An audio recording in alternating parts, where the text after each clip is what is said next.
"Fourscore and 7 years ago, our fathers brought forth on this continent a new nation, conceived in liberty and dedicated to the proposition that all men are created equal. Now we are engaged in a great civil war, testing whether that nation or any nation so conceived and so dedicated can long endure.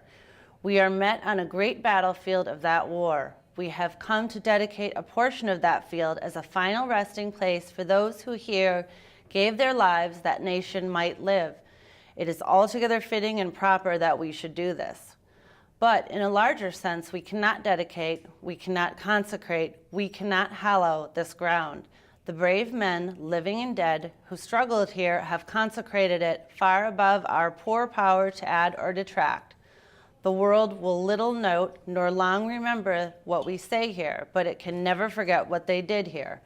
It is for us the living, rather, to be dedicated here to the unfinished work which they have fought here, have thus far so nobly advanced.